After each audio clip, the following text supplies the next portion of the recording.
menggugah saya. Kalimatnya begini, apa yang akan terjadi dalam dunia bisnis Indonesia hingga tahun 2030? Apa jawabnya? Maka saya akan pilah dulu bagian per bagian, yaitu bagian pasar atau market dan bagian perilaku customer. Setuju ya? Kita membahas mengenai kaum milenial. Kaum milenial adalah mereka yang lahir di sekitar tahun 1981 hingga tahun 2000, di mana saat ini merupakan early adopter dari calon orang kaya. 50% manusia produktif Indonesia saat ini adalah kaum milenial ini. Dan di tahun 2030, 75% lebih angkatan kerja produktifnya adalah kaum milenial ini. Juga orang kayanya adalah kaum milenial ini. Kita overview mengenai apa yang saya sebut 3 gelombang besar bisnis di Indonesia, di mana informasi ini masih akan relevan hingga 10 tahun ke depan. Yang akan Anda hadapi dalam 10 tahun ke depan adalah 3 masalah disrupsi. 3 disrupsi besar ini telah terjadi. Dan saya bilang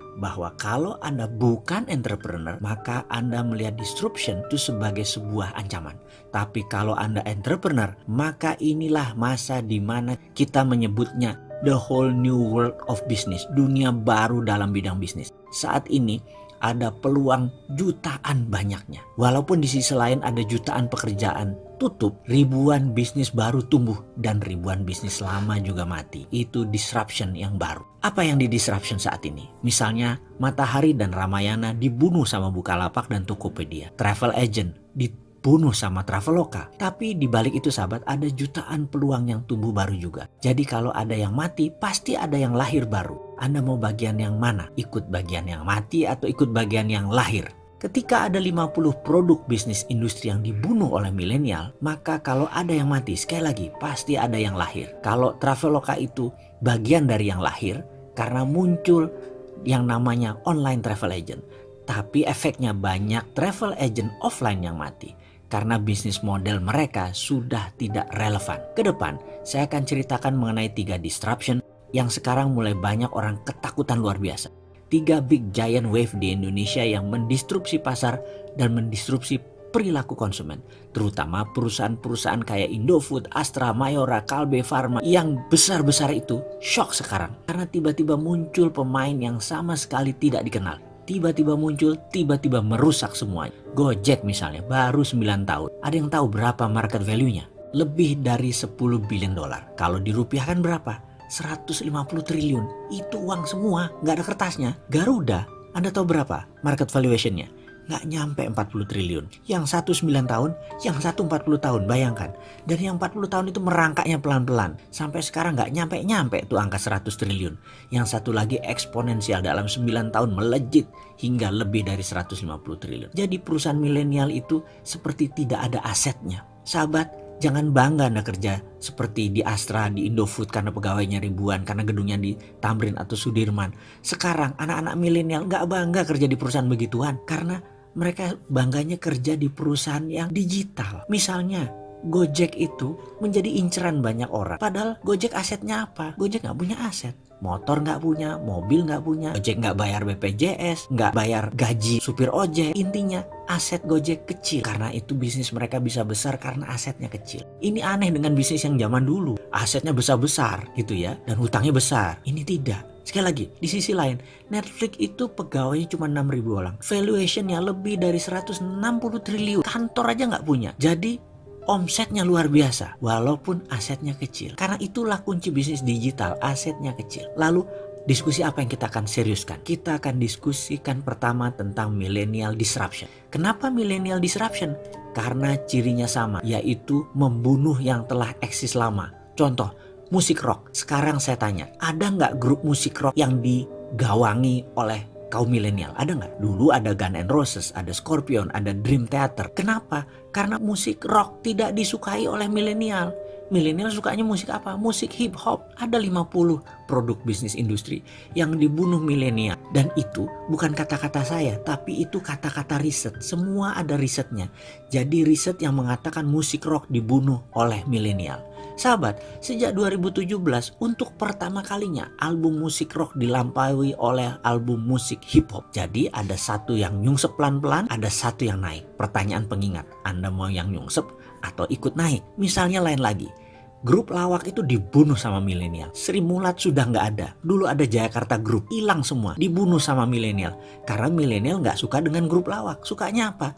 Sukanya stand up comedy. Dan saya itu kalau nonton Sri Mulat tuh ngakaknya luar biasa. Tapi kalau milenial nonton Sri Mulat, itu lucunya di mana Sri Mulat itu? Nggak ngerti dia itu sebaiknya. Kalau saya lihat stand up comedian, itu lucunya di mana? Tapi milenial itu bilangnya lucunya minta ampun. Jadi dua generasi ini berubah luar biasa. Dan cita rasa humor juga bergeser. Kecintaan terhadap musik juga bergeser. Lalu apalagi yang bergeser dan bagaimana menyikapinya? Kita diskusi lebih lanjut tentang digital disruption. Semua hal nanti akan digantikan oleh robot. Apa yang bisa mekanik dan elektrik pasti diganti robot. Jadi manusia semuanya nanti bisa digantikan oleh AI, Artificial Intelligence. Disrupsi digital ini akan banyak menelan bisnis bergaya tradisional. Bayangkan gerakan digital disrupsi ini seperti gerakan vortex, yaitu gerakan baling-baling pesawat. Baling-baling itu kalau muter makin kencang dan makin banyak dayanya, makin melumat putarannya ke dalam. Ini gambaran industri. Mana yang makin ke tengah, mana yang makin mendekat dengan titik lumatan, makin hancur-hancuran bisnis itu. Pertama yaitu Google dan Facebook. Mereka adalah industri yang paling cepat mendisrupsi sekaligus paling cepat terdisrupsi. Dalam 10 tahun ke depan akan terjadi perubahan dalam dunia sosial media dan dunia search engine, di mana mungkin saja tetap Google yang memimpin, namun sudah bergeser jauh ke fungsiannya dari saat ini. Kedua, media akan terdisrupsi yaitu media mainstream. Kompas, Femina, Jawa Pos, RCTI, TVRI tidak tahu lagi sampai kapan. Namun di tahun 2030 rasanya semua itu menjadi dinosaurus, hilang. Contoh saat ini ya, Net TV itu tiba-tiba melay-off banyak karyawan. Persaingan mereka itu dengan individu yang asetnya minim. Bayangkan Net TV itu asetnya heavy sekali dalam overhead. Dan bagi perusahaan, overhead yang besar itu adalah kanker bagi perusahaan. Dibandingkan dengan apa? Dibandingkan dengan Ria Ricis, ya jelas aja penontonnya lebih banyak Ria Ricis. Kenapa? Karena lebih disenangi saat ini. Bayangkan, Net TV itu investasinya 3 triliun untuk dapat viewer 1 juta per hari. Channelnya Bosman Mardigu itu 1 juta juga viewernya per hari. Dari YouTube, IG, dan FB. Modalnya berapa? Kecil sekali. Atta Halilintar per hari itu 7 juta viewer. Deddy Corbuzier itu 6 juta viewer. Raffi dan Gigi itu 10 juta viewer per harinya. Modalnya nggak sampai semiliar. Bubrah itu semua media mainstream. Apalagi nanti waktu 5G hadir di Indonesia tahun 2020 dan 2021. Generasi milenial dan generasi Z tidak nonton TV. Nontonnya semua berbasis internet. Ketiga, apa yang terdisrupsi? Retail shop. Ramayana, Matahari, departemen store serba ada akan musnah menjadi marketplace digital jualannya. Menjadi personal bisnis itu dan menjadi direct bisnis itu. Produsen langsung ke konsumen dan konsumen langsung request ke produsen. Nggak ada lagi orang tengah, nggak ada lagi pajangan, nggak ada lagi retail shop. Keempat adalah hadirnya fintech, financial technology. Barusan kita cerita kalau banyak bank akan atau sudah mengurangi kantor cabangnya. Ini akan merubah dunia perbankan, baik dari jumlah cabang, jumlah karyawan, hingga jumlah ATM. Di tahun 2030 bahkan, dibandingkan dengan saat ini, akan tinggal 20% jumlah karyawan bank, cabang bank, dan mesin ATM. Karena semua sudah menjadi mobile. Kelima, selanjutnya, apa yang terdisrupsi? Telekomunikasi. WA itu akan melibas semuanya. Telkom akan berubah landscape-nya. Kenapa? Karena mendadak komunikasi menjadi semuanya gratis. 5G nanti bisa gratis. Dan kalau Telkom mengadopsinya telat, baru 2045, Singapura sudah mengadopsinya sekarang, maka di tahun 2021, telepon kita bisa 3. Salah satu teleponnya adalah Singtel. Karena kita nggak bisa tahan lagi, udah pakai satelit. Semua wilayah Indonesia di cover dan gratis. Mampus itu Telkom. Tapi itu adalah bisnis yang terjadi bahwa telekomunikasi akan terdisrupt kalau tidak cepat-cepat melakukan perubahan game changing.